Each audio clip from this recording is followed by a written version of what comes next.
ಶುಭ ಮುಂಜಾನೆ. Praise the Lord. ಇಂದಿನ ವಾಕ್ಯ ಮತ್ತಾಯನು ಬರೆದ ಶುಭ ಸಂದೇಶ 8ನೇ ಅಧ್ಯಾಯ ವಾಕ್ಯ 2.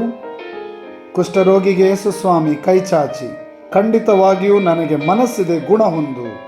ತಕ್ಷಣ ಅವನ ಕುಷ್ಠವು ಮಾಯವಾಯಿತು. ಪ್ರಭು ಮುಟ್ಟಲು ಪ್ರಭು ಕೈ ಚಾಚಿ ಅವನನ್ನು ಸ್ಪರ್ಶಿಸಲು ಗುಣ ಹೊಂದಿದನು. ಕುಷ್ಠ ಮಾಯವಾಯಿತು. ಪ್ರೇರೆ ಮುಂಜಾನೆ ಸಮಯದಲ್ಲಿ ನಮ್ಮನ್ನೇ ಪ್ರಭುವಿಗೆ ಸಮರ್ಪಿಸೋಣ.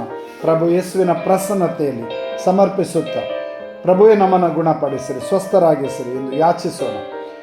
ಆರೋಗ್ಯ ಸೌಖ್ಯ ಆಶೀರ್ವಾದ ವರದಾನ ಕರುಣಿಸಿರಿ. ನಮ್ಮ ಕುಟುಂಬಗಳಿಗೆ ಶಾಂತಿ ಸಮಾಧಾನ ಕೃಪೆ ಕರುಣೆ ದಯೆ ಕ್ಷಮೆ ನೀಡಿರಿ ಎಂದು ಕೇಳಿಕೊಳ್ಳೋಣ. 2 ಕರೆಗಳನ್ನು ಹೃದಯದ ಮೇಲೆ ಇಟ್ಟುಕೊಳ್ಳಿರಿ. ಕುಷ್ಠರೋಗಿಯಂತೆ ಯಾಚಿಸೋಣ.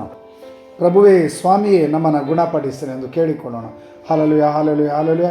ಪ್ರಭೇಶ್ವೀಕ್ಷ ವಾಕ್ಯ ಆಲಿಸುತ್ತಿರುವ ಪ್ರತಿಯೊಬ್ಬರನ್ನು ಗುಣಪಡಿಸಿರಿ, ಸೌಖ್ಯಗೊಳಿಸಿರಿ. ಆರೋಗ್ಯ ಸೌಖ್ಯ ಆಶೀರ್ವಾದ ವರದಾನ ನೀಡಿರಿ, ಸ್ಪರ್ಶಿಸಿರಿ, ಪವಿತ್ರಾತ್ಮನಿಂದ ಅಭಿಷೇಕಿಸಿರಿ. Hallelujah, hallelujah, hallelujah. ಪಿತನ ಸುತನ ಪವಿತ್ರಾತ್ಮರ ನಾಮದಲ್ಲಿ.